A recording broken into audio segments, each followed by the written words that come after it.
दोस्तों, गीता अध्याय 7 ज्ञान विज्ञान योग के अंत में भगवान श्री कृष्ण ने अर्जुन को बताया था कि हे धनंजय, जो मुझ परमेश्वर को मेरी पूर्ण चेतना में रहकर मुझे जगत का, देवताओं का तथा समस्त यज्ञ विधियों का नियामक जानते हैं, वे अपनी मृत्यु के समय भी मुझ भगवान को जान और समझ सकते हैं। और अब इससे आगे बढ़ते हुए गीता अध्याय 8 अक्षर ब्रह्म योग में श्री कृष्ण क्या कहते हैं, आइए जानते हैं। जय श्री कृष्ण मित्रों, जय श्री कृष्ण, जय श्री कृष्ण। दोस्तों, गीता के 8वें अध्याय का नाम अक्षर ब्रह्म योग है, जिसका विस्तार उपनिषदों में हुआ है। गीता के इस अध्याय में अक्षर विज्ञान का सार कहा गया है। अक्षर ब्रह्म परमम का मतलब पर ब्रह्म की संज्ञा अक्षर है। मनुष्य और उसके शरीर की संयुक्त रचना का नाम ही अध्यात्म है। हाँ दोस्तों, जीव संयुक्त भौतिक देह की संज्ञा क्षर है और केवल शक्ति तत्व की संज्ञा आदि दैवक है। देह के अंदर जीव, ईश्वर तथा भूत, ये तीन शक्तियां मिलकर जिस प्रकार कार्य करती हैं उसे अधियज्ञ कहते हैं। गीता के शब्दों में ओम एकाक्षर ब्रह्म है। हाँ दोस्तों, जब कुंती पुत्र अर्जुन भगवान श्री कृष्ण से कहते हैं कि हे भगवान, हे पुरुषोत्तम, ब्रह्म क्या है, आत्मा क्या है, सकाम कर्म क्या है, यह भौतिक जगत क्या है तथा देवता क्या है, कृपा करके यह सब मुझे बताइए। हे मधुसूदन, यज्ञ का स्वामी कौन है और वह शरीर में कैसे रहता है और मृत्यु के समय भक्ति में लगे रहने वाले आपको कैसे जान पाते हैं। इस पर भगवान श्री कृष्ण कहते हैं कि हे अर्जुन, अविनाशी और दिव्य जीव ब्रह्म कहलाता है और उसका नित्य स्वभाव आध्यात्म या आत्म कहलाता है। जीवों के भौतिक शरीर से संबंधित गतिविधि कर्म या सकाम कर्म कहलाते हैं। हे देहधारियों में श्रेष्ठ, निरंतर परिवर्तनशील यह भौतिक प्रकृति अभिभूत भौतिक अभिव्यक्ति कहलाती है। भगवान का विराट रूप, जिसमें सूर्य तथा चंद्र जैसे समस्त देवता सम्मिलित हैं, अधिदैव कहलाता है तथा प्रत्येक देहधारी के हृदय में परमात्मा स्वरूप स्थित में परमेश्वर अधियज्ञ यज्ञ क्या स्वामी कहलाता है। अर्जुन फिर कहते हैं, श्री कृष्ण फिर कहते हैं कि हे पार्थ, और जीवन के अंत में जो केवल मेरा श्रवण करते हुए शरीर का त्याग करता है, वह तुरंत मेरे स्वभाव को प्राप्त करता है, इसमें तनिक भी संदेह नहीं है। हे कुंती पुत्र, शरीर त्यागते समय मनुष्य जिस भाव का स्मरण करता है, वह उस भाव को निश्चित रूप से प्राप्त होता है।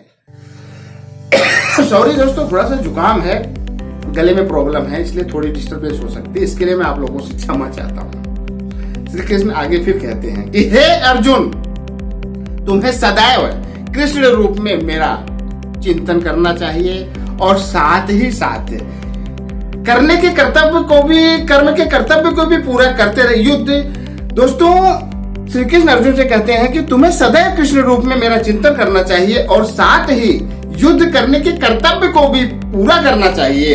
अपने कर्मों को मुझे समर्पित करके तथा अपने मन एवं बुद्धि को मुझ में स्थिर करके तुम निश्चित रूप से मुझे प्राप्त कर सकोगे।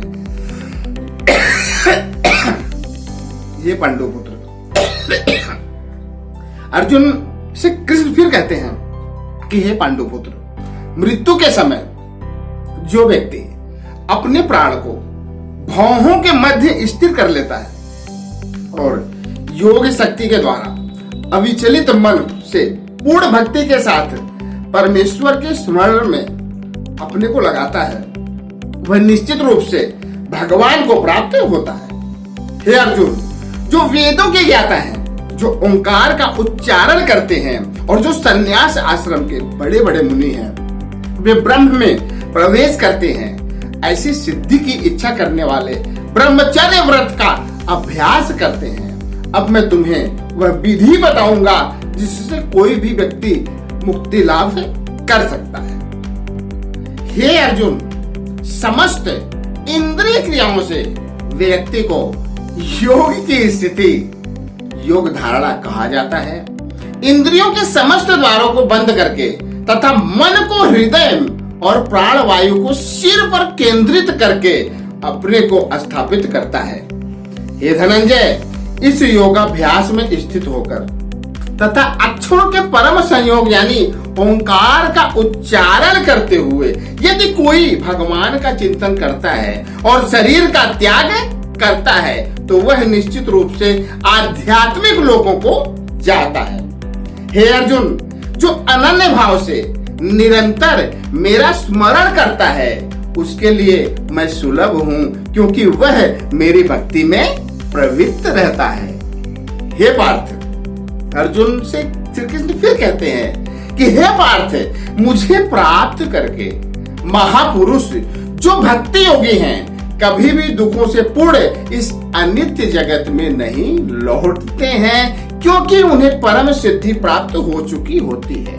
हे अर्जुन, इस जगत में सर्वोच्च लोक से निम्नतर सारे लोक दुखों के घर हैं, जहां जन्म तथा मरण का चक्कर लगा ही रहता है। अर्जुन से श्री कृष्ण फिर कहते हैं कि हे कुंती पुत्र, जो मेरे धाम को प्राप्त कर लेता है वह फिर कभी जन्म नहीं लेता। हे अर्जुन, मानवीय गणना के अनुसार 1000 युग मिलकर ब्रह्मा का एक दिन बनता है और इतनी ही बड़ी ब्रह्मा की रात्रि भी होती है। हे पृथापुत्र, ब्रह्मा के दिन के शुभारंभ में सारे जीव अव्यक्त अवस्था से व्यक्त होते हैं और फिर जब रात्रि आती है तो वे पुनः अव्यक्त में विलीन हो जाते हैं। हे महाबाहो, जब जब ब्रह्मा का दिन आता है तो सारे जीव प्रकट होते हैं और ब्रह्मा की रात्रि होते ही वे असहायवत विलीन हो जाते हैं। श्री कृष्ण अर्जुन से फिर कहते हैं कि हे अर्जुन, इसके अतिरिक्त एक अन्य अव्यक्त प्रकृति है जो शाश्वत है और इस व्यक्त तथा अव्यक्त पदार्थ से परे है। यह पराश्रेष्ठ है और कभी नाश न होने वाली है। जब इस संसार का सब कुछ लय हो जाता है तब भी उसका नाश नहीं होता। हे कुंती पुत्र, जिस वेदांती अप्रकट तथा अविनाशी बताते, क्या जिसे वेदांती अप्रकट तथा अविनाशी बताते हैं वो परम गंतव्य है, जिसे प्राप्त कर लेने पर कोई वापस नहीं आता। यही मेरा परम धाम है। क्या वही मेरा परम धाम है?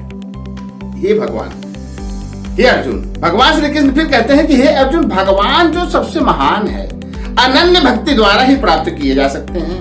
यद्यपि वे अपने आप में विराजमान रहते हैं तो भी वे सर्वव्यापी हैं और उनमें सब कुछ स्थित है।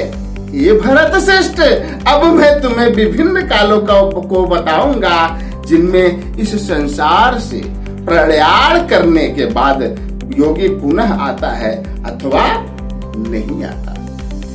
हे अर्जुन, जो परब्रह्म के ज्ञाता हैं वे अग्निदेव के प्रभाव में, प्रकाश में, दिन के शुभ क्षण में, शुक्ल पक्ष में या जब सूर्य उत्तरायण में रहता है उन 6 मासों में इस संसार से शरीर त्याग करने पर उस पर ब्रह्म को प्राप्त करते हैं। हे पार्थ, हे पार्थ, जो योगी धूमें रात्रि कृष्ण पक्ष में या सूर्य के दक्षिणायन रहने के 6 महीनों में दिवंगत होता है वह चंद्रलोक को जाता है किंतु वहां से पुनः पृथ्वी पर चला आता है। हे अर्जुन, वैदिक मतानुसार इस संसार से प्रयाण करने के 2 मार्ग हैं, एक प्रकाश का तथा दूसरा अंधकार का। जब मनुष्य प्रकाश के मार्ग से जाता है तो वह वापस आता है, किंतु अंधकार के मार्ग से जाने वाला पुनः लौटकर आता है। हे अर्जुन, यद्यपि भक्तगण इन दोनों मार्गों को जानते हैं किंतु वे मोहग्रस्त नहीं होते, अतः तुम भक्ति में सदैव स्थिर रहो। हे अर्जुन, जो व्यक्ति भक्ति मार्ग स्वीकार करता है वह देवाध्ययन, तपस्या, दान, दार्शनिक तथा सकाम कर्म करने से प्राप्त होने वाले फलों से वंचित नहीं होता, वह मात्र भक्ति संपन्न करके इन समस्त फलों की प्राप्ति करता है और अंत में परम नित्य धाम को प्राप्त होता है। दोस्तों, आशा करता हूं कि यह वीडियो आपके ज्ञान के भंडार को पहले से और बेहतर बनाएगा, साथ ही साथ आपको बुद्धिजीवियों की श्रेणी में लेकर जाएगा। तो आज के लिए सिर्फ इतना ही। अगले वीडियो में हम और आप फिर मिलेंगे गीता अध्याय 9 के साथ। तब तक के लिए जय श्री कृष्णा, जय श्री कृष्णा, जय श्री कृष्ण।